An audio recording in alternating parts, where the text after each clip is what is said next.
Second letter of Saint Peter, chapter 1.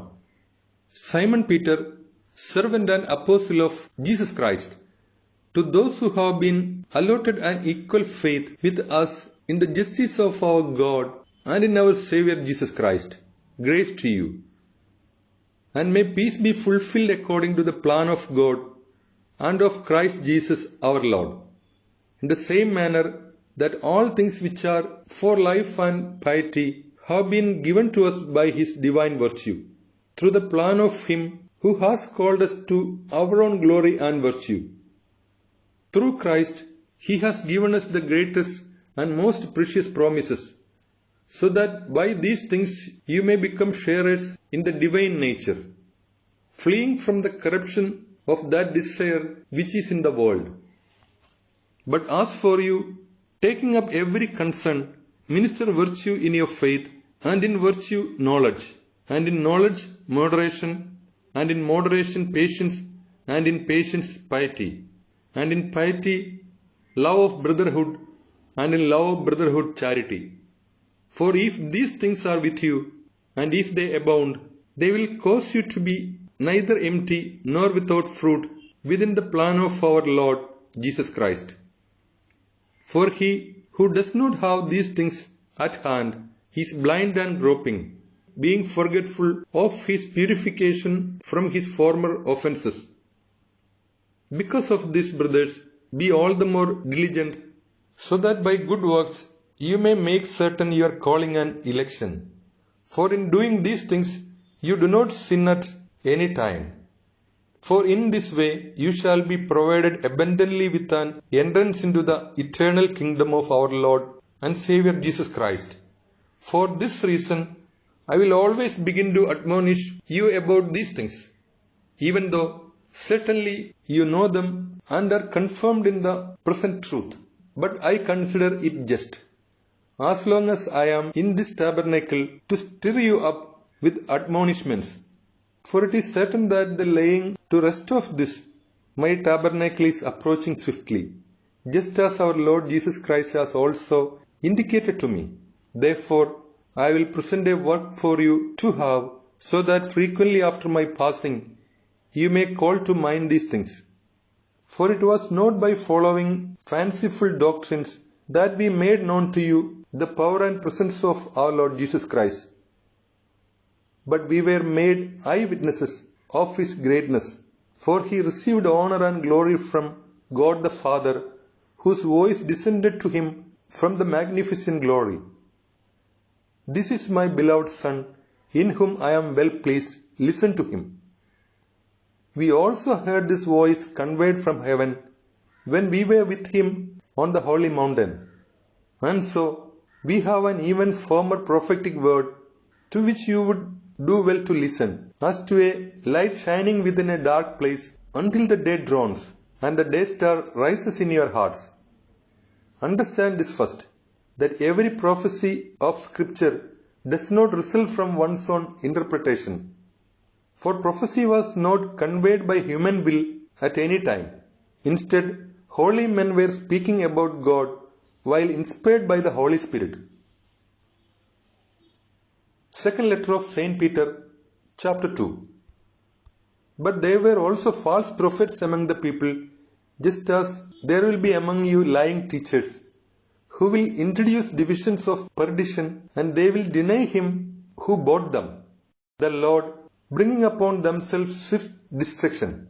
And many persons will follow their indulgences. Through such persons, the way of the truth will be blasphemed.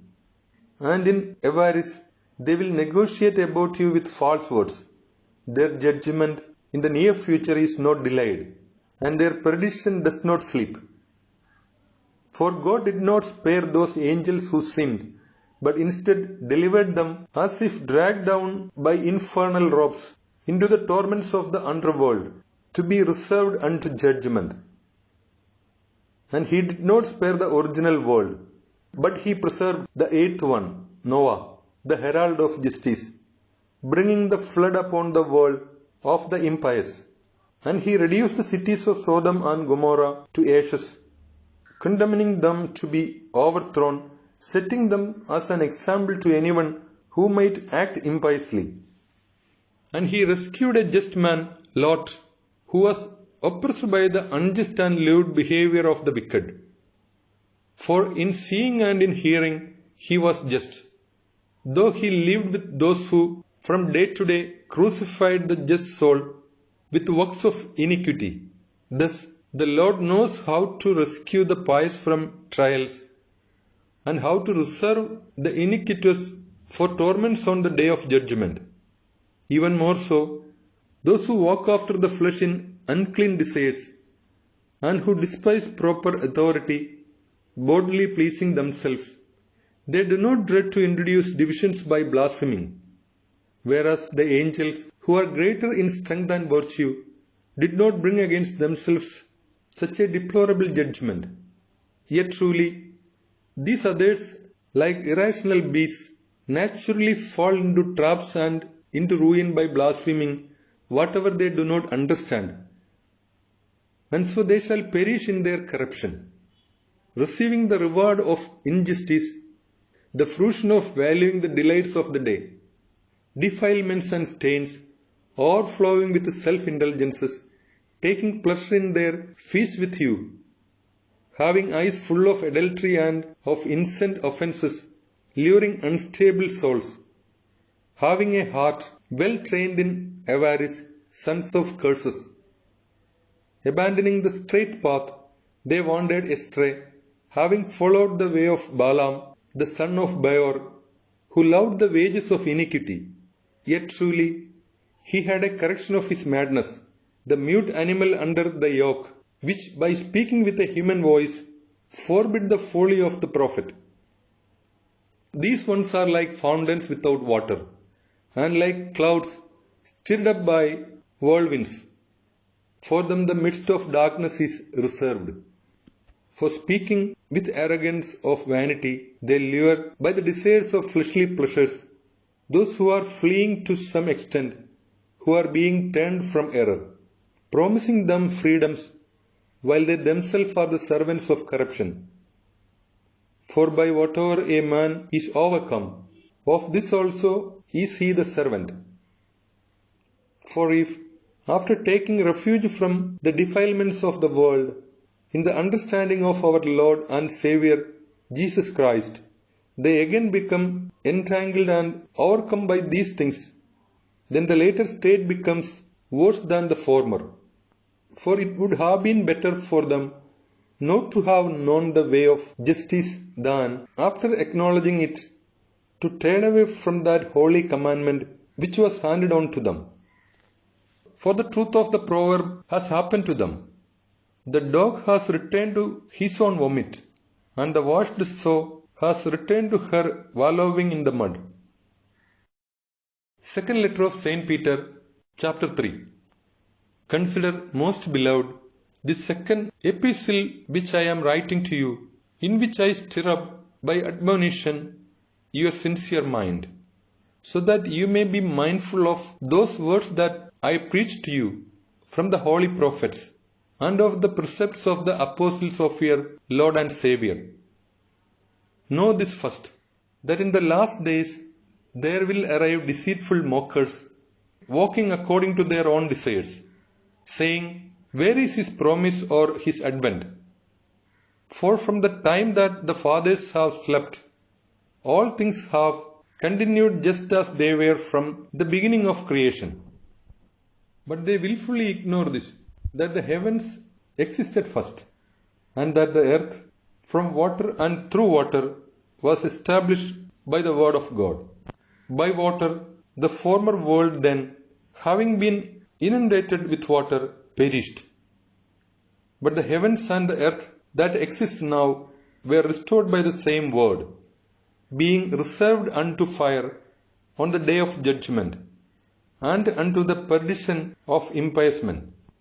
Yet truly, let this one thing not escape notice, most beloved, that with the Lord 1 day is like 1,000 years, and 1,000 years is like 1 day. The Lord is not delaying his promise, as some imagine, but he does act patiently for your sake, not wanting anyone to perish, but wanting all to be turned back to penance. Then the day of the Lord shall arrive like a thief. On that day the heavens shall pass away with great violence, and truly the elements shall be dissolved with heat. Then the earth and the works that are within it shall be completely burned up. Therefore, since all these things will be dissolved, what kind of people ought you to be?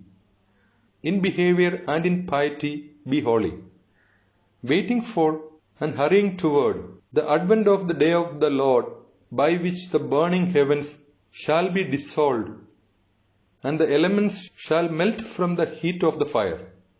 Yet truly, in accord with these promises, we are looking forward to the new heavens and the new earth, in which justice lives. Therefore, most beloved, while awaiting these things, be diligent, so that you may be found to be immaculate and unassailable before Him in peace.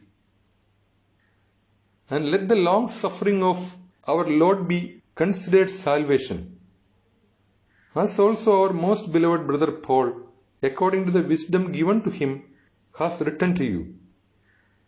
Just as he also spoke in all of his epistles about these things. In these, there are certain things which are difficult to understand, which the unlearned and the unsteady distort, as they also do the other scriptures, to their own destruction. But since you, brothers, know these things beforehand, be cautious, lest by being drawn into the error of the foolish, you may fall away from your own steadfastness. Yet truly, increase in grace and in the knowledge of our Lord and Saviour Jesus Christ.